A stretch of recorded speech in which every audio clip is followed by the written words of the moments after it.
দর্শক, TVN24 news নেটওয়ার্কের নিয়মিত আয়োজন দি ভিউজ অনুষ্ঠানে স্বাগত জানাচ্ছি। আমি ইহসান জুয়েল।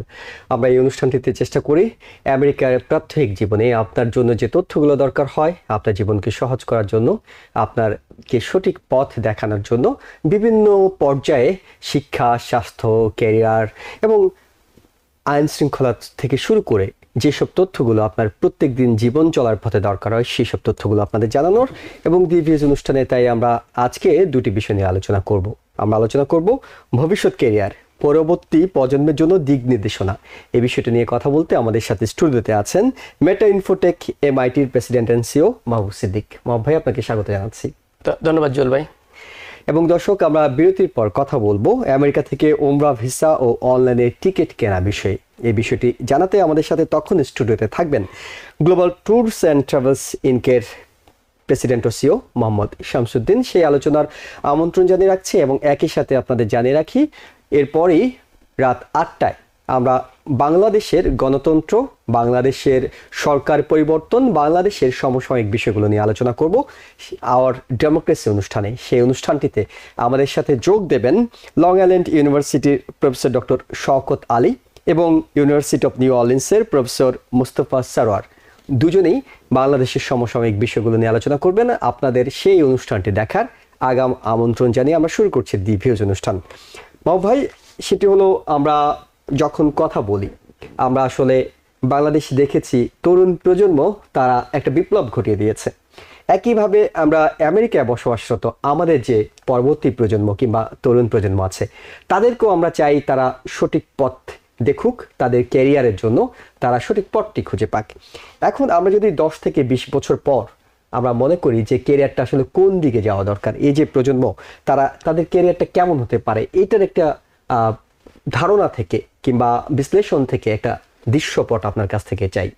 অবশ্যই হাসান ভাই, আমি মনে করি যে এখন যেভাবে আমাদের এই পৃথিবীতে র্যাপিড চেঞ্জটা হচ্ছে এবং আপনি দেখবেন যে আপনি যে বিপ্লবের কথা বললেন, আমরা জানি এখানে সোশ্যাল মিডিয়ার ব্যবহার, এখানে টেকনোলজির ব্যবহার, এখানে যখন ইন্টারনেট ডাউন ছিল তখন আমাদের ফ্রাস্ট্রেশন। তো আসলে কেরিয়ারের কথা যখন আমি বলবো, আমরা বলতেছি আজ থেকে 10 বছর, 15 বছর, 20 বছর পরের কথা। হয়তো বা এখন যারা আমাদের এলিমেন্টারি বা মিডল স্কুল, হাই স্কুল, এমনকি কলেজে আছে, হ্যাঁ, তো আমি যেহেতু কেরিয়ার ফিল্ড নিয়ে আমার কাজ এবং এটা নিয়ে আমি অলওয়েজ দেখি যে কী ধরনের নতুন চেঞ্জ আসতেছে। তো আমি যেভাবে এটাকে দেখি আজ থেকে 10-15 বছর পরে, এবং আপনিও দেখবেন যে এখন বিভিন্ন আমাদের এমনকি আমাদের এডুকেশন সিস্টেম যেভাবে চেঞ্জ হচ্ছে আমেরিকাতে, আমি দেখি আজ থেকে 10-15 বছর পরে অবশ্যই মোর ফ্লেক্সিবল, অনেক ফ্লেক্সিবিলিটি আসবে ক্যারিয়ারে। আপনি জানেন যে এখন আমরা সবাই কিন্তু অনেকেই রিমোট ওয়ার্কিং ফ্রম হোম, এমনকি দেখা যাচ্ছে যে আমরা যখন রিমোট ওয়ার্কে কাজ করতেছি তখন আমাদের আসলে লোকেশনটা কিন্তু ইম্পর্ট্যান্ট না। হয়তো বা কোনো এক সময় আমরা হয়তো বা এখানে আমেরিকা থেকে কাজ করতেছি, আমার এরকম অনেক টিম মেম্বার ছিল যারা বিভিন্ন কন্টিনেন্ট থেকে বিভিন্ন সময় কাজ করতেছে, বাংলাদেশ থেকে অনেকে হয়তো আপনাদের সাথে কাজ করছে।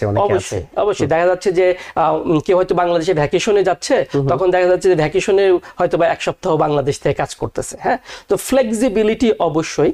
আবার এট দ্য সেম টাইম আমি যেটাকে এইভাবে দেখি যে এখানে আরেকটা যেটা আসবে আমাদের এখানে, এটা অনেক ডাইনামিক হবে এবং ডাইভার্স হবে। আমি এটাকে বলতে কি বোঝাচ্ছি, সেটা হচ্ছে কি যে একজন ওয়ার্কার যখন কাজ করবে তখন হয়তো বা তাদের রেসপন্সিবিলিটি যা শুধু একটা থাকবে না। হ্যাঁ, আমরা এটা টেকনোলজির ক্ষেত্রেই বলি অথবা অফিস ম্যানেজমেন্ট বা যে কোনো দিক থেকে কথা বলি, এবং আপনি জানেন যে আসলে টেকনোলজি অনেক বড় একটা ইম্প্যাক্ট ফেলতেছে।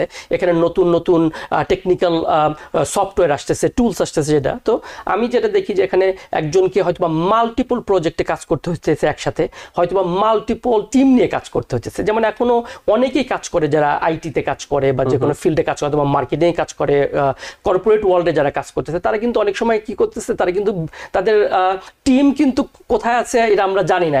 অনেকে হয়তো বা ইস্ট কোস্ট থেকে কাজ করতেছে, ওয়েস্ট কোস্ট থেকে কাজ করতেছে।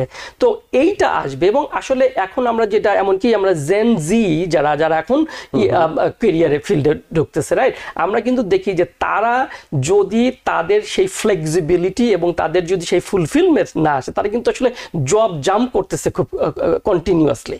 হ্যাঁ, এখন আমরা বলতেছি প্যান্ডেমিকের পরে হয়তো বা আমরা হাইব্রিড ওয়ার্কের কথা বলতেছি, বাট ইভেনচুয়ালি আমরা যখন 10 থেকে 15 বছরের কথা বলবো, 20 বছরের কথা বলবো, তখন আমি মনে করি যেরকম ফ্লেক্সিবিলিটি আসবে, আবার সেরকম প্রতিটা এমপ্লয়িকে যারা কাজ করতেছে তাদেরকে সেই ধরনের ব্রডার অ্যাসপেক্ট নিয়ে, মাল্টিপল প্রজেক্ট, মাল্টিপল টেকনোলজি নিয়ে কাজ করতে হবে।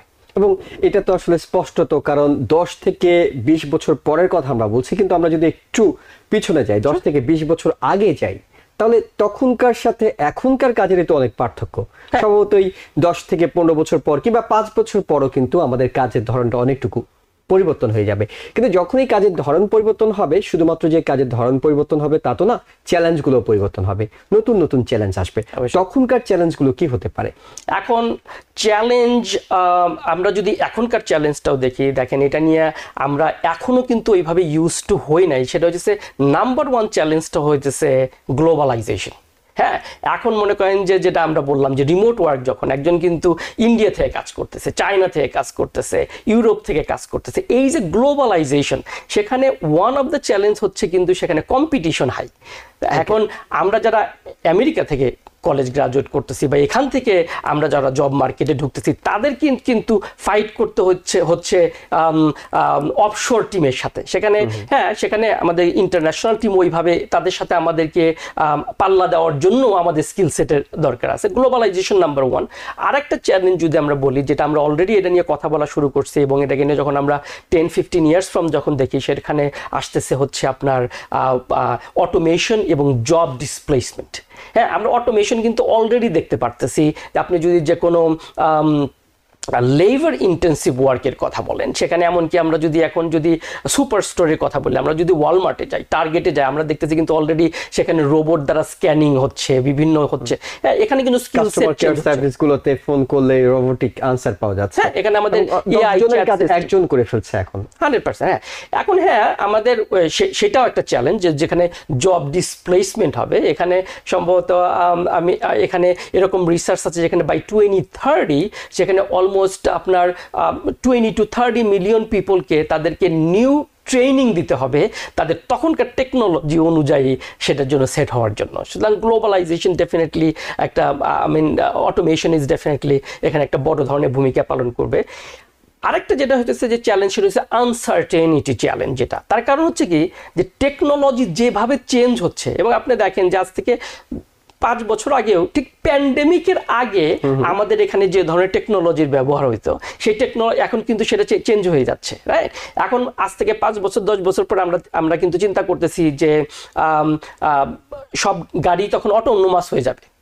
এখনো আমরা প্রগ্রেসে আছি, বাট আমরা যখন 5-10 বছর পরে কথা বলবো, এখানে অনেক কিছু সেই ধরনের ইয়েতে যাবে, এবং সেখানে একজন যে আজ থেকে 10 বছর পরে যার কেরিয়ারের চিন্তা করবে, বা আমাদের ছেলে মেয়েরা বা আমাদের ইয়াং জেনারেশন যারা তখনকার চিন্তা করবে, তখন এই আনসার্টেনিটিটা আসতেছে, এবং সেখানে অ্যাডাপ্টিবিলিটিটাও অনেক ইম্পর্টেন্ট, যে সেখানে আসলে আমরা অ্যাডাপ্ট করতে পারবো কিনা। এইটা একটা ডেফিনেটলি বড় ধরনের চ্যালেঞ্জ। তার মানে নতুন নতুন চ্যালেঞ্জ আসবে, কারণ আগে একটা সময় হয়তো টাইপরাইটার ছিল, তারপর তো কম্পিউটার চলে এসেছে। সো সবাইকে টাইপরাইটিং থেকে কম্পিউটারে নিজেদেরকে শিফট করতে হয়েছে। ঠিক এখনো নতুন সামনের দিনগুলোতে নতুন নতুন প্রযুক্তি আসবে, নতুন নতুন চ্যালেঞ্জ আসবে। এই যে চ্যালেঞ্জগুলো আমরা যখন জানি যে আমাদের সামনে চ্যালেঞ্জ আসবে, তখন তো আমরা কি করি? আমরা প্রস্তুতি নেওয়া শুরু করি। আমি যখন জানি যে 3 নম্বর বিপদ সংকেত আসছে, 10 নম্বর বিপদ সংকেত আসছে, তখন আমি নিজেকে প্রস্তুত করি এটাকে কিভাবে কভার করব। ঠিক একইভাবে এই চ্যালেঞ্জগুলো মোকাবেলার জন্য নিঃসন্দেহে কিছু দক্ষতা লাগবে, কিছু টিপস লাগবে। কোন ধরনের দক্ষতাগুলো তখন দরকার হবে? অবশ্যই, খুবই সুন্দর কোয়েশ্চেন। তবে আমি এখানে একটু ব্যাক করে বলতে চাই, আপনি চ্যালেঞ্জগুলো যেটা আসতেছে এখন, গত 10 বছর 20 বছর এমনকি 50 বছরের যে চ্যালেঞ্জটা ছিল, এখনকার যে চ্যালেঞ্জগুলো আসবে সেই চ্যালেঞ্জটা অনেক বেশি র্যাপিড। আপনি যদি চিন্তা করেন যে আমাদের যখন টাইপরাইটারের কথা বলতেছি, টাইপরাইটার থেকে কম্পিউটার টাইপিং এ যেতে কিন্তু আমাদের 20 বছর সময় লেগে গেছে। হ্যাঁ, ইন্টারনেটে যেতে আমাদের সময় লেগে গেছে। বাট এখন যেটা হচ্ছে যে এখনকার চেঞ্জটা অনেক র্যাপিড হচ্ছে। হ্যাঁ, তো সেই ক্ষেত্রে স্পেসিফিক টেকনোলজি নিয়েও আমাদের অনেকে কথা বলতে ভয় পায় এই ব্যাপারে। হ্যাঁ, আমি সবাইকে একটা বুক সাজেস্ট করি। আমার সে বুকের রাইটার হচ্ছে ইউভাল নোয়া হারারি। সে একটা বই লিখছে 21 লেসন অফ 21st সেঞ্চুরি, এবং সেখানে সে যে চ্যালেঞ্জটা আসতেছে সেটা নিয়ে সে অনেক কথা বলছে। হ্যাঁ, এবং এখানে যেটা হচ্ছে যে চ্যালেঞ্জটা আসতেছে ইন এ ওয়ে আমরা বলতে পারতেছি না যে ওকে তোমাকে এই টেকনোলজিটা শিখতে হবে বা তোমাকে এই স্কিল সেটটা বিল্ড করতে হবে। চ্যালেঞ্জটা হয়ে যাচ্ছে আমাদের এখন চিন্তা করতেছে মোর ব্রডার। আমাদেরকে এখন চিন্তা করতে হবে যে এই চ্যালেঞ্জ মোকাবিলার জন্য আমাদের যেটা লাগবে সেটা হচ্ছে আমাদের ডেফিনেটলি ক্রিয়েটিভিটি এবং প্রবলেম সলভিং। আমাদের এখনকার ইয়াংস্টারদেরকে তাদেরকে সেই দিকে নজর দিতে হবে। হ্যাঁ, রাদার দ্যান স্পেসিফিক টেকনোলজি। এখন ক্রিয়েটিভিটি, প্রবলেম সলভিং একটা বিগ ডিল। এখানে আপনার টেকনোলজি আরো একটা ইম্পর্টেন্ট জিনিস, যে আমাদেরকে টেকনোলজির দিকেও ডিজিটাল লিটারেসি আমরা যেটাকে বলতেছি সেইখানে আমাদের ব্যাপকভাবে আপগ্রেড করতে হবে, যাতে যখন একটা টেকনোলজিক্যাল চেঞ্জ হয় একজনের যখন সেই ধরনের প্রবলেম সলভিং স্কিল সেট থাকবে তখন তারা সেই টেকনোলজিতে আপগ্রেড করতে পারবে। এবং আমি বলতে পারি যে এখন অনেকেই আমার পরিচিত অনেকেই আছে যারা কর্পোরেট ওয়ার্ল্ডে কাজ করতেছে, দেখা যায় কি 6 মাস পরে নতুন টেকনোলজি চলে আসতেছে, তখন তাদেরকে কিন্তু সেই টেকনোলজিটা আবার শিখতে হচ্ছে।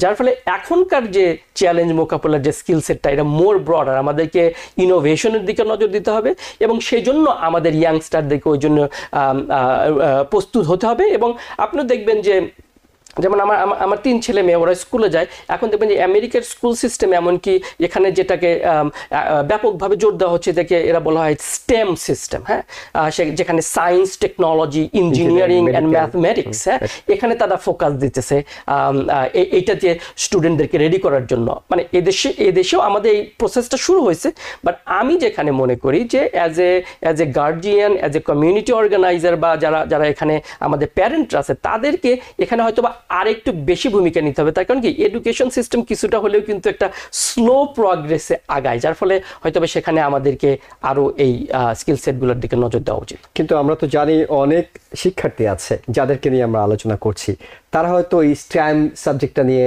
তাদের ডাক্তার হতে হবে, ইঞ্জিনিয়ার হতে হবে, সায়েন্টিস্ট হতে হবে, হয়তো সেই বিষয়ে তার আগ্রহ নেই। তার হয়তো আঁকা আঁকিতে অনেক ভালো লাগে, তার হয়তো গান করতে ভালো লাগে। Because people sneeze. Because not everyone washes their hands. Because kids touch a lot of things. Set a date to get your COVID shot and RSV if eligible. Because if you're wondering, should I get my COVID shot? Think about other people. Learn more at nj.gov/health/vaccines. এখন এই যে সামনের দিনগুলো চ্যালেঞ্জগুলো আসবে, এই চ্যালেঞ্জগুলোর জন্য তাদেরকে টিচাররা কিংবা মেন্টররা তারা কিভাবে প্রস্তুত করে তুলবেন? হ্যাঁ, খুবই ভালো একটা প্রসঙ্গ। এই কারণে আপনি নিজেও জানবেন যে আমাদের যে জেনারেশন, রাইট, সেখানে কিন্তু আমাদের বাবা মাদের কথা ছিল ওকে তোমাকে ইঞ্জিনিয়ার হইতে হবে বা তোমাকে ডাক্তার হইতে হবে, তোমাকে লয়ার হইতে হবে, রাইট।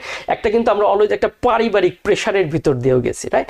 এখন এখানে দুইটা হচ্ছে যে আমি মনে করি যে আমাদের বাবা মাদের এমনকি এডুকেটরদেরকেও যেটা আমাদের চিন্তা করা উচিত যে আমাদেরকে আসলে সাপোর্ট সিস্টেমটাকে ডিফারেন্ট করতে হবে, রাইট। আমি একজনের কথা শুনতেছিলাম, সে বলতেছিল যে একটা সময় ছিল যখন হ্যান্ড রাইটিং এর জন্য তাকে অনেক বকা খাইতে হয়েছে, হ্যাঁ, বাবা মার কাছে বা এডুকেটরের কাছে। এখন সে বলতেছে যে এখনকার দিনে তো কেউ আর হ্যান্ড রাইটিং করে না। এখন আপনি যদি দেখেন আমরা সবসময় হয়তো কম্পিউটারে টাইপ করতেছি, এমনকি এখন সবকিছু ভয়েস রিকগনিশন সিস্টেম আসতেছে, এখন খুব তাড়াতাড়ি আমরা হয়তো ভয়েস রিকগনিশনের মাধ্যমে করব। হ্যাঁ, তো আমরা যেটা মনে করি যে এখানে আমাদের এডুকেটর বা বাবা মাদের যেটা করা হচ্ছে, আমাদেরকে একটা সাপোর্ট সিস্টেম করতে হবে যাতে আমাদের ছেলে মেয়েদেরকে এনকারেজমেন্ট করতে পারি। আরেকটা এখানে খুবই ভালো একটা জিনিস যেটা হচ্ছে সেটা হচ্ছে কি যে এখন যদি কেউ কম্পিউটার প্রোগ্রামার হতে চায়, এখন যদি কেউ একজন ইঞ্জিনিয়ার হতে চায়, হ্যাঁ, তাহলে কিন্তু সেক্ষেত্রে কিন্তু সবসময় যে তাকে প্রাতিষ্ঠানিক শিক্ষার ভিতর দিয়ে যেতে হবে এমন কিন্তু কোনো কথা নাই। হ্যাঁ, আমি যেটা বলবো যে আমাদের ছেলে মেয়েরা তারা হয়তোবা মানে আর্ট মিউজিকের দিকেও যেতে পারে, but at the same time তাদের হয়তোবা আমরা তাদেরকে এনকারেজ করতে পারি যে টেকনোলজির দিকে, কারণ টেকনোলজি একটা বিগ প্লে করবে। হ্যাঁ, আমি মনে করি যে আমাদের ছেলে মেয়েরা যে সাবজেক্টে লেখাপড়া করুক তাদের সেই ইন্ডিপেন্ডেন্স থাকা উচিত, but at the same time তাদেরকে যাতে আমরা কম্পিউটার প্রোগ্রামিং, কম্পিউটার টেকনোলজি এই দিকে তাদেরকে আমরা আরও একটু নজর দিই এবং তাদের প্রবলেম সলভিং এবং তাদের সেই ডিসিশন মেকিংটা মানে রেজিলিয়েন্সি রেজিলিয়েন্সিটা আনতে হবে, যাতে তারা যে কোনো সময় সুইচ গিয়ার করতে পারে। ইন ওয়ে আমরা কিন্তু আসলে জানি না যে ফিল্ডটা কোথায় যাবে, কি হচ্ছে অবশ্যই সেটা আমরা জানি না। কিন্তু কিছুটা যখন আমরা অতীতের বিষয়গুলো বিশ্লেষণ করে, আপনি বলছিলেন যে 21 lessons of 21st centuries, কিছুটা তো বিশ্লেষণ করে তারা ঠিক করেন আসলে কি কি চ্যালেঞ্জ আসতে পারে, কিংবা এই ফিউচারে টেকনোলজি ট্রেন্ডটা কোন দিকে যাচ্ছে আসলে ক্যারিয়ারের জন্য, ফিউচার ক্যারিয়ারের জন্য। অনেকে তো জানতে চাইবেন, আপনারা যারা অভিজ্ঞ তাদের কাছেই, যে কোন দিকে আমি আসলে আমার ক্যারিয়ারটাকে নিয়ে যাওয়ার জন্য নিজেকে প্রিপেয়ার করব। অবশ্যই ক্যারিয়ারের যেটা আপনি দেখেন যে এখন যেটা হবে হ্যাভিলি টেকনিক্যাল আসতেছে, আমরা আর্টিফিশিয়াল ইন্টেলিজেন্সের কথা বলতেছি, এটা কিন্তু আমাদের ইমার্জিং ট্রেন্ড। হ্যাঁ, যদিও আমরা আসলে ওইভাবে এখন আর্টিফিশিয়াল ইন্টেলিজেন্সের ভিতরে ঢুকতে পারিনি, আমরা এখনো অটোমেশন এবং রিফাইনমেন্টের ভিতরে আছি। আর্টিফিশিয়াল ইন্টেলিজেন্স অনেক কিছুই চেঞ্জ করে ফেলবে। হ্যাঁ, সেখানে আপনি যদি দেখেন যে এখন এভরিথিং ডেটা অ্যানালাইসিসের মাধ্যমে হচ্ছে। আপনি কেউ যদি মার্কেটিংয়ে কাজ করতে চায় তাকে কিন্তু ডেটা অ্যানালাইসিস করতে হচ্ছে, তাকে কিন্তু টেকনিক্যাল ব্যবহার করতে হচ্ছে। কেউ যদি ফাইন্যান্সিয়াল ইন্ডাস্ট্রিতে যায় তাদেরকে কিন্তু সেই অ্যানালাইসিসগুলো করতে হচ্ছে। এখন যেটা হচ্ছে যে হ্যাঁ, আমি মনে করি যে মাঝে মধ্যে হয়তো আমাদের একটা ফিয়ার কাজ করে যে আর্টিফিশিয়াল ইন্টেলিজেন্স এসে কি আমার জবটাকে নিয়ে নিবে। আসলে আর্টিফিশিয়াল ইন্টেলিজেন্স এটাকে যেটা করবে, আমাদের লাইফটাকে আরো এনহ্যান্স করবে। এখন একটা সময় হয়তো বা আমি যদি একজন মার্কেটার হই, আমি যখন একটা অ্যানালাইসিস করতেছি, আমার যে ডেটা সেট ছিল, আমি হয়তো বা 2000, 5000, 10,000, 100,000 ডেটা নিয়ে কাজ করতেছি। এখন কিন্তু আমরা millions and billions of data নিয়ে কাজ করতে পারতেছি। এখন আমরা আমাদের অ্যাক্সেস অনেক বেশি, যার ফলে সেখানে যেটা হবে যে আসলে এটা একটা ট্রেন্ড, অটোমেশন আসতেছে এবং ডেটা আসতেছে। তো এইগুলাতে আমাদেরকে ডেফিনেটলি ইউজ টু হতে হবে, এই ট্রেন্ডগুলোতে। এবং তার চেয়েও বড় কথা আমি যেটা মনে করি যে সেটা হচ্ছে আমাদেরকে মাল্টিপল টেকনোলজি, মাল্টিপল সাবজেক্টের প্রতি আমাদের ছেলে মেয়েদেরকে আনা উচিত। সেখানে এমনকি আমরা যদি এটাও বলি যে আমাদের এই গেমিংয়ে যারা ছেলে মেয়েরা ইন্টারেস্টেড, সেখানে দেখা যায় তারা যদি চেস খেলে বা তারা এই ধরনের কোনো লজিক্যাল গেমগুলো যখন খেলতেছে, তারাও কিন্তু তাদের প্রবলেম সলভিংগুলোকে সেটাকে করতে পারতেছে। তো সেক্ষেত্রেও আমাদের একটা গাইডেন্স আসতে পারে। বাট ডেফিনেটলি ইমার্জিং ট্রেন্ডের মধ্যে আমি বলবো আর্টিফিশিয়াল ইন্টেলিজেন্স, অটোমেশন এবং ডিজিটাল লিটারেসি এবং ডেটা অ্যানালাইসিস, যেটা ক্যারিয়ারটাকে চেঞ্জ করে ফেলবে। অর্থাৎ এই সেক্টরগুলোতে আমাদের এখন থেকেই ফোকাস করা দরকার নিজেকে। কিন্তু টেকনোলজির ক্ষেত্রে, অর্থাৎ আপনি যে ফিল্ডে আছেন, কন্টিনিউয়াস লার্নিং কিংবা মানে নিজেকে আপ টু ডেট রাখা, এটা কতটা গুরুত্বপূর্ণ? অনেকে মনে করেন না, আমি তো হয়তো কোনো একটা সাবজেক্টের উপর কিছু একটা শিখে ফেলেছি, সো আমি জব পাবোই। কিন্তু কম্পিটিশনের যে কথা বলছেন, এখন তো শুধুমাত্র নিজেদের মধ্যে কম্পিটিশন না, অন্য পৃথিবীব্যাপী কম্পিটিশন করে তাকে টিকে থাকতে হচ্ছে। অবশ্যই এটার জন্য কন্টিনিউয়াস লার্নিংটা কতটা গুরুত্বপূর্ণ?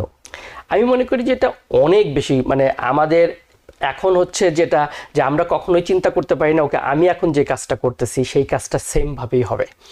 নতুন টেকনোলজি, এবং আপনি যদি এটা আমি টেকনোলজি, আমি যেহেতু টেকনোলজি ফিল্ডের লোক, এই জন্য তো অনেক টেকনোলজির কথাই সবসময় আসতেছে। বাট আপনি যদি এমনকি মেডিকেল ফিল্ডের কথা বলেন, হ্যাঁ, মেডিকেল ফিল্ড কিন্তু এখন আর মেডিকেল ফিল্ড নাই, এখন এটা মেডিকেল ইনফরমেশন সিস্টেম হয়ে গেছে। সেখানে কিন্তু যারা হেলথ কেয়ার প্রফেশন আছে তাদের কিন্তু কন্টিনিউয়াসলি আপগ্রেড করতে হচ্ছে, রাইট? এখন আমরা যে ফিল্ডের কথা বলি, এমনকি আমরা যদি বিজনেস ফিল্ডের কথা বলি, সেখানে কিন্তু টেকনোলজির ব্যাপক ব্যবহার, যার ফলে যেটা হবে যে র্যাপিড, মানে নতুন সবসময় নিজেকে আপগ্রেড করাটা খুবই ইম্পর্ট্যান্ট। এখানে অনেক একটা বড় সুবিধা যেটা হচ্ছে কি, যে এখন যেমন আমি যখন কলেজে গেছি সেই 2000-এ, হ্যাঁ, তখন আমি যখন কলেজে গেছি, তখন আমি যদি কম্পিউটারে কোনো কিছু শিখতে চাইতাম বা কোনো সাবজেক্ট নিয়ে যদি আমি স্টাডি করতে চাইতাম, আমার কিন্তু অপশন একটাই ছিল যে কলেজের কোনো একটা কোর্স নেওয়া। কিন্তু আপনি যদি এখন আমাদের ছেলে মেয়ের কথা বলেন, তারা কিন্তু ইউটিউব ব্যবহার করতে পারতেছে, তারা কিন্তু ইউডেমি ব্যবহার করতে পারতেছে, তারা লিঙ্কডইন ব্যবহার করতে পারে, যেখানে হাজার হাজার প্রফেশনাল লেভেলের সেখানে ইন্টারঅ্যাক্টিভ কোর্স সিস্টেম তৈরি হচ্ছে। এমনকি আপনি দেখবেন আমাদের বাচ্চারা যারা বড় হচ্ছে, তারা কিন্তু আপনি খান একাডেমির কথা বলেন, ABC, মানে তারা যখন 4-5 বছর বয়স, তখন থেকেই কিন্তু তারা সেই কন্টিনিউয়াস এডুকেশনের ভিতরে করতেছে। এখন আমাদের জন্য হয়তো মাঝে মধ্যে এটা নিয়ে একটু চ্যালেঞ্জ হয়, বাট আমি মনে করি যে আমাদের ছোটরা যারা বড় হচ্ছে তাদের জন্য ডেফিনেটলি অনেক ইজিয়ার হবে, বিকজ এইভাবেই তারা এখানে বড় হচ্ছে। বাট কন্টিনিউয়াস এডুকেশন অনেক ইম্পর্ট্যান্ট। এমনকি যারা কেরিয়ার বিল্ডিংয়ের কথা বলতেছেন, কুইকলি আমি যেটা বলবো, যারা এই মুহূর্তে কেরিয়ারে আছে, আমি অনেক সময় দেখি তারা যখন কেরিয়ারে আছে তারা অনেক কমফোর্টেবল হয়ে যাচ্ছে, তারা মনে করতেছে এইভাবেই যাচ্ছে। তখনই হয়তো আপনি শুনবেন যে আমরা শুনতে পারতেছি লে অফ হচ্ছে, আমরা শুনতে পারতেছি কেউ জব হারাচ্ছে। কিন্তু সেক্ষেত্রেও আমাদের যে পার্সোনাল যে ডেভেলপমেন্ট, হ্যাঁ, পার্সোনাল ডেভেলপমেন্ট এখন খুবই ইম্পর্ট্যান্ট এই ধরনের র্যাপিড চেঞ্জ টেকনোলজি। আপনি চাকরি পেয়ে গেলেই এটা ভাবার কোনো উপায় নেই যে আমি চাকরি পেয়ে গেছি, এটা আমার পার্মানেন্ট একটা জব হয়ে গেল, আমি নিজেকে আপ টু ডেট না রাখলেও মাস শেষে স্যালারি আসতে থাকবে। আপনাকে কম্পিটিশন করতে হবে। হ্যাঁ, আমি মনে করি এটা আমাদের এখনকার জেনারেশন আর ফিউচার জেনারেশন তো অবশ্যই অনেক বড় করতে হবে। এবং এই ক্ষেত্রে এখনকার জেনারেশন ফিউচারের জন্য যখন প্রস্তুতি নিচ্ছে, তারা কিছু বেনিফিট পাচ্ছে যেটা হয়তো আপনাদের জেনারেশন আমাদের জেনারেশন পায়নি। এখনকার জেনারেশন সেই বেনিফিটগুলো কি পাচ্ছে? এখনকার জেনারেশন ডেফিনেটলি যে বেনিফিটগুলো পাচ্ছে, এমনকি তারা স্কুল লেভেল থেকে তারা টেকনোলজি ব্যবহার করতেছে, আপনারা যে দেখতেছেন, রাইট। এবং এখানে তাদের জন্য মেইন বেনিফিট হচ্ছে ইনফরমেশন। তাদের প্রচুর ইনফরমেশন তারা পাচ্ছে। এবং আপনি দেখবেন যে আমি একটা কথা বলি যে এখনকার যারা বাচ্চারা বড় হচ্ছে, হ্যাঁ, তারা আমাদের চেয়ে অনেক বেশি ইনফরমেশন রাখে। হ্যাঁ, এখন এটার ইম্প্যাক্ট ডেফিনেটলি হচ্ছে তাদের কাছে যেভাবে ফিড ইনগুলো হচ্ছে, তারা যখন ইউটিউব দেখছে, হ্যাঁ, তারা যখন অনলাইনে রিসার্চ করতেছে, হ্যাঁ, তখন দেখা যায় কি তাদের কাছে অনেক ইনফরমেশনগুলো অ্যাভেলেবল। এবং আপনি আরেকটা জিনিস দেখবেন যে আমাদের বাচ্চারা তারা কিন্তু মোর ম্যাচিউরও হচ্ছে। হ্যাঁ, এমনকি রিসেন্টলি যেটা আমি শুনলাম যে দেখা যাচ্ছে যে এখন অনেক ছেলেমেয়েরা তারা হাই স্কুল শেষ করতেছে মাচ ফাস্টার, তার কারণ হচ্ছে তারা ইনফরমেশনগুলোকে অবজার্ভ করতেছে।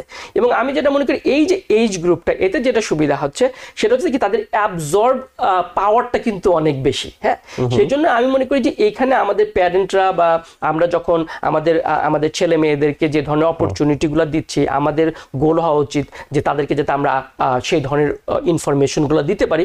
অনেক সময় অনেক প্যারেন্টের সাথে যখন আমি কথা বলি, এটাই একটা বিষয় যে প্যারেন্টরা এখন যারা বিশেষ করে এলিমেন্টারি, মিডল কিংবা হাই স্কুলে আছে, তাদের সন্তানদেরকে কোন পথটা এখন দেখানো শুরু করবেন? অর্থাৎ তাদের তো একটা ভূমিকা আছে, যখন আপনি এইম ঠিক করবেন স্টুডেন্টের ক্যারিয়ারে, সেখানে তারা কি করবেন? সেখানে আমি যেটা দেখি যে ডিজিটাল লিটারেসি এবং টেকনোলজির যে ব্যাপারটা, তার কারণ হচ্ছে কি যে ইভেন আমাদের এটা আনসার্টেইন, বাট আপনি দেখবেন যে যখন আমাদের বাচ্চারা টেকনোলজি নিয়ে প্লে করবে, ম্যাথমেটিক্স নিয়ে প্লে করবে, ইঞ্জিনিয়ারিং নিয়ে প্লে করবে, হ্যাঁ, তখন কিন্তু তাদের প্রবলেম সলভিং স্কিলটা বেড়ে যায়, তাদের অ্যানালিটিক্যাল স্কিল সেটটা বেড়ে যায়। এবং যেটা বলতেছিলাম যে আমাদের অনেক বাবা মার সাথে যখন আমি কথা বলি, তখন তারা যে জিনিসটা মনে করে যে ওকে, আমার ছেলে মেয়েকে আমি যদি এতটা প্রেশার করি, এটা হয়তো তাদের জন্য অনেকটা বেশি প্রেশার হয়ে যাবে। বাট ইন এ ওয়ে আপনি যদি দেখেন যে আমি মনে করি যে এই আমাদের যারা এলিমেন্টারি, মিডল স্কুল এমনকি হাই স্কুল আছে, এটা কিন্তু পারফেক্ট টাইমিং তাদের জন্য মোর ইনফরমেশনটাকে অবজার্ভ করা। হ্যাঁ, তো এই জন্য আমি যেটা মনে করি আমাদের বাবা মাদের যেটা করা উচিত, তাদের জন্য সেই অপরচুনিটিগুলো দেয়া। হ্যাঁ, এবং এটার জন্য প্রচুর সার্ভিস অ্যাভেলেবল, অনলাইনে বিভিন্ন সার্ভিস অ্যাভেলেবল। যারা অনেক কোম্পানি আছে, যারা এডুকেশন কোম্পানি, যারা সেখানে আপনার প্রবলেম সলভিংয়ের উপরে কোর্স করাচ্ছে 1-on-1।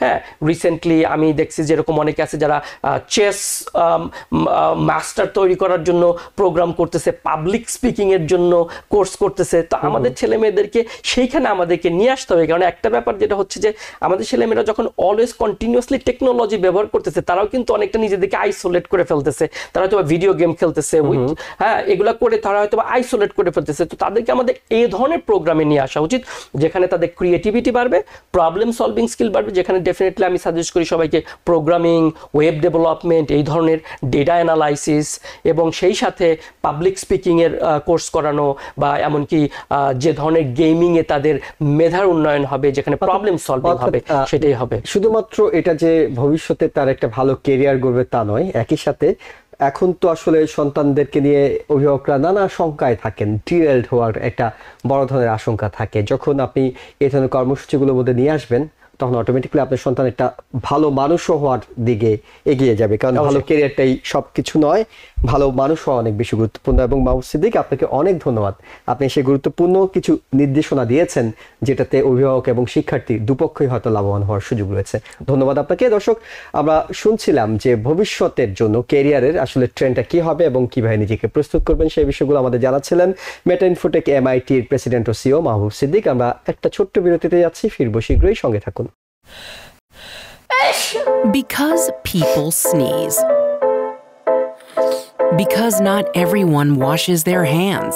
Because kids touch a lot of things. Set a date to get your COVID shot and RSV if eligible. Because if you're wondering, should I get my COVID shot? Think about other people. Learn more at nj.gov/health/vaccines. দর্শক, আবারও স্বাগত জানাচ্ছি TVN 24 news নেটওয়ার্কের নিয়মিত আয়োজন দি views অনুষ্ঠানে। আপনাদের সাথে আছি আমি সঞ্জুয়েল। আমাদের এই অনুষ্ঠানটি সরাসরি সম্প্রচার করা হচ্ছে। আমরা টেলিভিশন স্ক্রিনে একটি নাম্বার দেখাচ্ছি, এই নাম্বারে টেলিফোন করে আপনি আমাদের আলোচনার বিষয়ে সরাসরি যোগ দিতে পারবেন এবং ফেসবুক পেজও সরাসরি এটি স্ট্রিমিং করা হচ্ছে, সেখানে গিয়েও কমেন্টসে আপনি যে কোনো প্রশ্ন থাকলে সেটি করতে পারবেন। আমরা এই পর্যায়ে যে আলোচনাটি করব আপনাদের বিরতির আগেই জানিয়ে রেখেছিলাম, আমরা এখন কথা বলবো আমেরিকা থেকে ওমরা ভিসা ও অনলাইনে টিকিট কেনা বিষয়, এবং এটি নিয়ে কথা বলতে আমাদের সাথে স্টুডিওতে আছেন global tours and travels in কের প্রেসিডেন্ট ও CEO মোহাম্মদ শামসুদ্দিন। শামসুদ্দিন, আপনাকে স্বাগত জানাচ্ছি। আমরা যে বিষয়টা শুরুতে জানতে চাই সেটি হলো ওমরা, আমেরিকা থেকে যারা ওমরা করতে যাচ্ছেন তাদের জন্য আসলে ক্রাইটেরিয়াটা কি, তাদের কি দরকার? এই ওমরার জন্য কি একজন ভাবছেন তিনি ওমরা করবেন, তার আসলে কিভাবে প্রস্তুতি নিতে হবে, কি কি দরকার? হ্যাঁ, ধন্যবাদ আপনাকে, আর ধন্যবাদ TVN 24 সকল দর্শককে আপনি সুন্দর একটি প্রশ্ন করার জন্য। বর্তমানে যদি ওমরা যেতে চায়, বাংলা ওমরা ভিসার ক্যাটাগরি হলো আমাদের 1 ইয়ার মাল্টিপল ভিসা আছে, 10 ইয়ার মাল্টিপল ভিসা আছে। ওমরা ভিসা সাধারণত দিচ্ছে 3 মাসের। এটা হলো যারা বাংলাদেশি পাসপোর্ট হোল্ডার, যাদের গ্রিন কার্ড আছে তাদের জন্য এটা অ্যাপ্লিকেবল। আপনাকে শুধু পাসপোর্ট, ছবি এবং গ্রিন কার্ডের কপি অথবা এনি আইডি হইলেই আমরা ওমরা ভিসাটা প্রসেস করে দিয়ে থাকতে পারি। এটা শুধু ওমরা ভিসা প্রসেসিং। তারপরে আপনাকে এয়ার টিকিট, হোটেল, ট্রান্সপোর্টেশন, মুআল্লিম, sightseeing, Mecca and Medina, এগুলো নিয়ে একটা ফুল প্যাকেজ আছে আমাদের।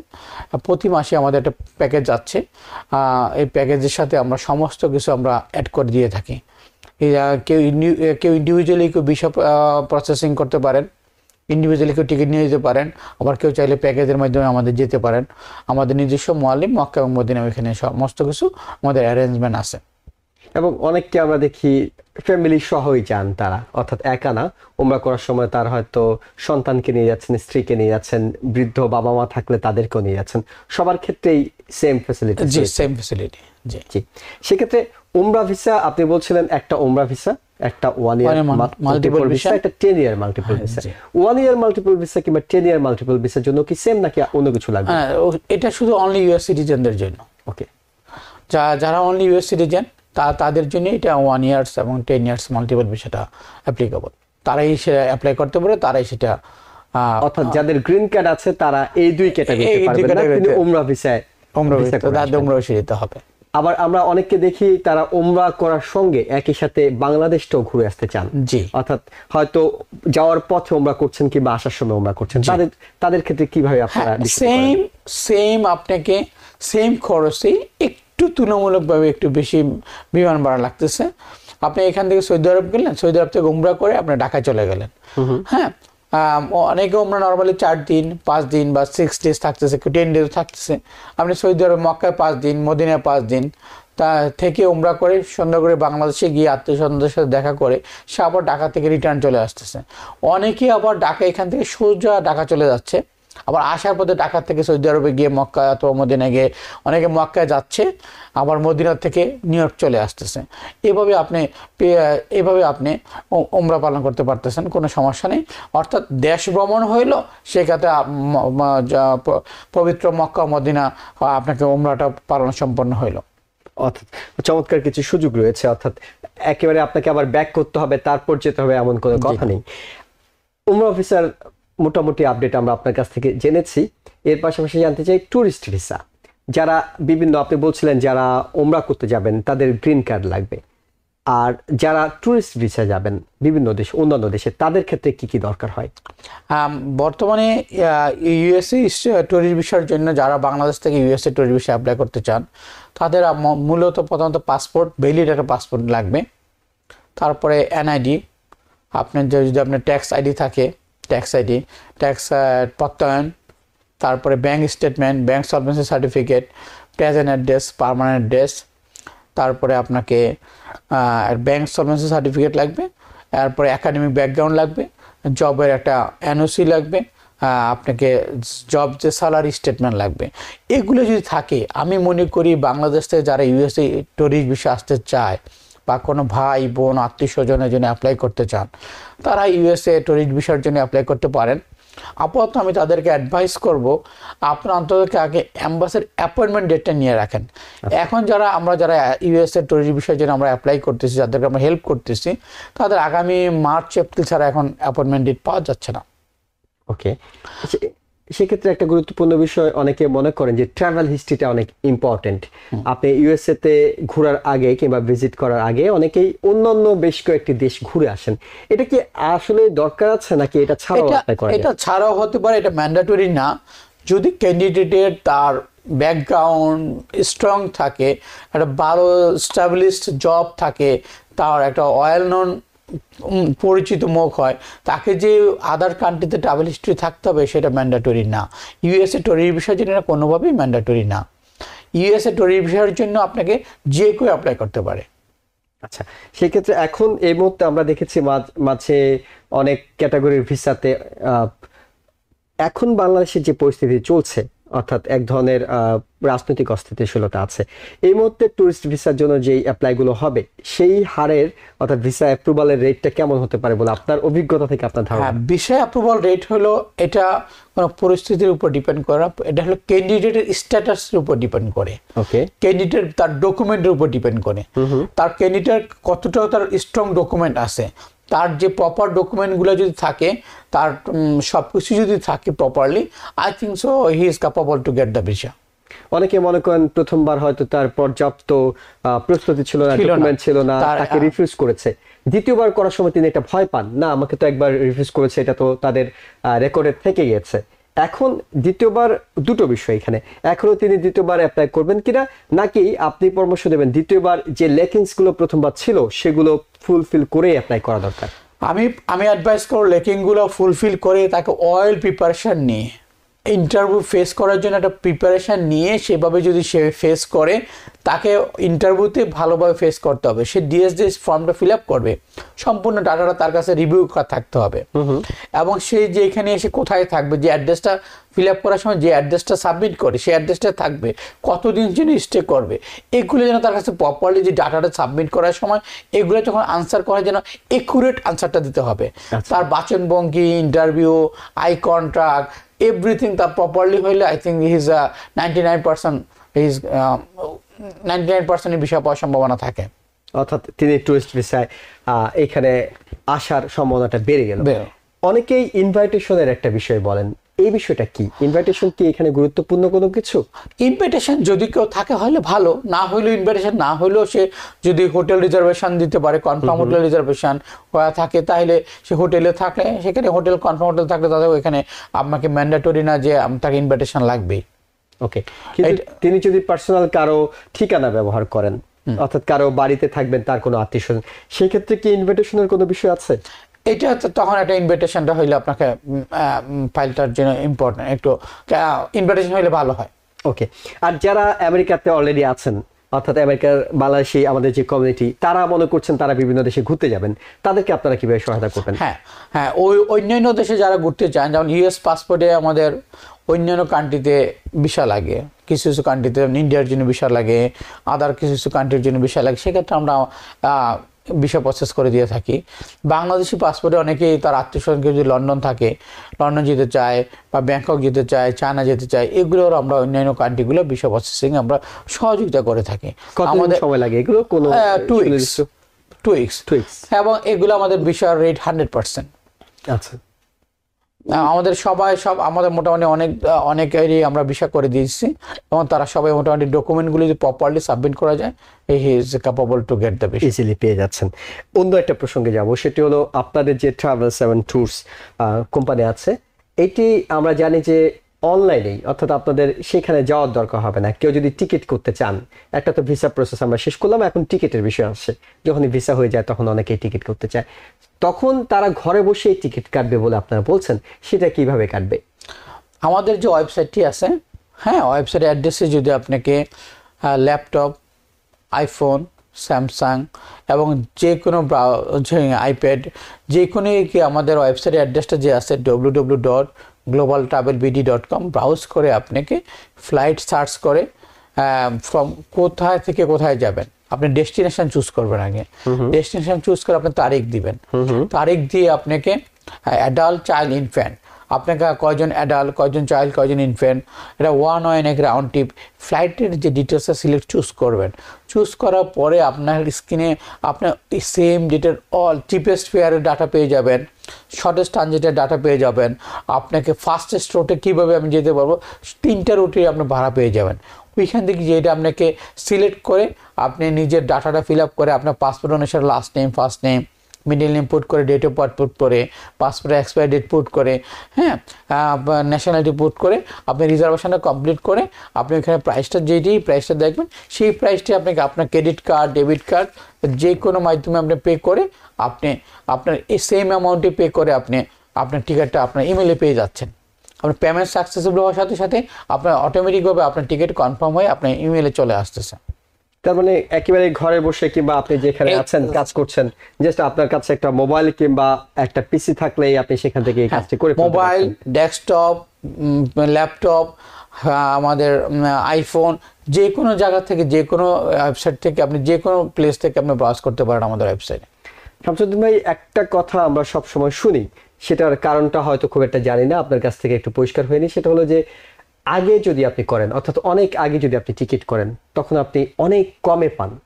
একেবারে এই শেষ দিকে যখন করতে যান তখন সেটা দামটা বেশি পড়ে। এটার কারণ কি? একই বিমানের একই সিটে করে তো আপনি যাচ্ছেন, আগে করলে কি সমস্যা? খুব সুন্দর একটি প্রশ্ন করেছেন। প্রথমত এয়ারলাইন্স কোম্পানিগুলো যে তার ফ্লাইটে অপারেশন করে যেন 30% টিকিট সেল করে, 30% লয়ার আরবিডি থাকে। লয়ার আরবিডি দিয়ে তার লয়ার যে ফ্লাইটটা অপারেট করার জন্য মিনিমাম একটা প্যাসেঞ্জার তারা একটা গ্যাদার করে। এখন ওই যে প্রাইসটা যখন দেখতেছে তাদের ফ্লাইটটা 30% কভার হয়ে গেছে, ওই ফ্লাইটের 30% প্যাসেঞ্জার কভার হয়ে গেছে, তখনই তারা হায়ার আরবিডিতে টিকিটগুলো সেল করার চেষ্টা করে। তখন তো উল্টো কমাইয়ে দেওয়ার কথা, কারণ তাদের মোটামুটি লাভ উঠে যাচ্ছে। তখন তারা ফ্লাইট অপারেশনের জন্য প্যাসেঞ্জারটা মিনিমাম একটা প্যাসেঞ্জার টার্গেট করে, তারা ফ্লাইটটা অপারেশনের জন্য মিনিমাম প্যাসেঞ্জার টার্গেট করে তারা ফ্লাইটটা অপারেটের জন্য যখন ক্যাপাবল হয়ে যায় ফ্লাইটটা, তখনই তারা হায়ার আরবিডিতে টিকিটগুলো সেল করে, তখনই প্রাইসটা হাই হয়ে যায়। আর আমি সকলকে অ্যাডভাইস করব, যত আর্লি অ্যাডভান্স পারচেজ করলেই আপনি টিকিটের লোয়েস্ট ফেয়ারটা অ্যাভেলেবল পাবেন। ওকে, এটা অনেকটুকু গুরুত্বপূর্ণ। পারচেজ আপনি এখন ওয়ান ওয়ে টিকিট আছে minimum 400 something, 500 something, two way ticket আছে 900 সামথিং। হ্যাঁ, আপনি দেখা যাচ্ছে ক্লোজ ফ্লাইটে যখন আপনি আগামীকাল ফ্লাইট করবেন, সেক্ষেত্রে আপনার টিকিটের দাম কিন্তু বেড়ে যাবে, $1200, $1500, $2000 হয়ে যাবে। যতক্ষণ ফ্লাইটের টাইমিংটা ক্লোজ হয়ে যাচ্ছে তখনই আপনি টিকিটটা হাই হয়ে যাচ্ছে। আপনি minimum 1 month, minimum 2 month, minimum 3 month আগে আপনার ভ্যাকেশনটা কমপ্লিট করে, আপনি ছুটিটা কনফার্ম করে আপনি আর্লি পারচেজ করতে পারেন, আপনি imagine you will get the lowest fare. Okay, এটা খুবই গুরুত্বপূর্ণ পরামর্শ। তবে অনেকের ক্ষেত্রে যে সমস্যা হয়, তারা আগে থেকে কনফার্ম করতে পারেন না তিনি ওই টাইমটাতে যেতে পারবেন কিনা। অনেক সময় হয়তো তখন রিটার্ন করা দরকার হয়। এই টিকিট যদি রিটার্ন করতে যায়, সেই ক্ষেত্রে মানে এটা কি এয়ারলাইন্সের আলাদা আলাদা পলিসি নাকি কমন কিছু পলিসি আছে? কমন কিছু পলিসি আছে এবং এয়ারলাইন্সের টিকিটগুলো ডিফারেন্ট ক্লাসে অনুসারে ডিফারেন্ট কিছু পলিসি থাকে। কিছু কিছু টিকিট ইজ নন রিফান্ডেবল, সেলের টিকিটগুলো, অফারের টিকিটগুলো। কিছু কিছু টিকিট রিফান্ডেবল, কোনো কোনো টিকিটে $200 রিফান্ড পেনাল্টি, কোনো কোনো $300 রিফান্ড পেনাল্টি। রিফান্ড পেনাল্টিগুলো কেটে বাকি টাকা আপনি ফেরত পাবেন। তো আপনাকে সুন্দর নাইসলি একটা ইনফরমেশন দিই, আমার ওয়েবসাইটে যদি ব্রাউজ করেন, আপনি ওইখানে বুকিং করার পরে আপনি ফেয়ার রুলসে ক্লিক করলে আপনি দেখতে পারবেন এই টিকিটে রিফান্ডেবল নাকি নন রিফান্ডেবল। ফেয়ার রুলসটা আমরা চেঞ্জ ফি কত, ক্যান্সেলেশন ফি কত, ইউ ক্যান সি এনিথিং, যে ওপেন। আমি আমার সমস্ত কাস্টমারের জন্য এটা আমি ওপেন করে দিয়েছি। নট অনলি কাস্টমার, পৃথিবীর যে কোনো প্রান্ত থেকে যে কোনো লোকই যখন আপনি আমাদের ওয়েবসাইটে ফ্লাইটে বুকিং করবে, বুকিং করার সাথে সাথে সে এই টিকিটের স্পেসিফিক ফেয়ার রুলসটা সে দেখতে পারবে, টিকিটটা নন রিফান্ডেবল কিনা, আর রিফান্ড করলে আমি কত টাকা রিফান্ড পেনাল্টি কাটা যাবে, আর চেঞ্জ ফি কত হবে, he can see everything, clear picture. অর্থাৎ কেউ যদি মনে করেন যে তিনি আগে কেটে ফেলেছেন কিন্তু শেষ মুহূর্তে গিয়ে তিনি ক্যান্সেল করতে হচ্ছে, কোনো কারণে হয়তো টাইমিংটা মিলাতে পারছেন না, সেই সুযোগটা আছে কিছু নীতিমালার মধ্যে। অবশ্যই এয়ারলাইন্সের আমাদের চেঞ্জ ফি পলিসিটা এয়ারলাইন্সের থেকে দেওয়া থাকে, সেটা আমাদের অবশ্যই ফলো করতে হয় এবং সেটা ওয়েবসাইট আপনাদের স্পষ্ট করে স্পষ্ট করে দেওয়া আছে।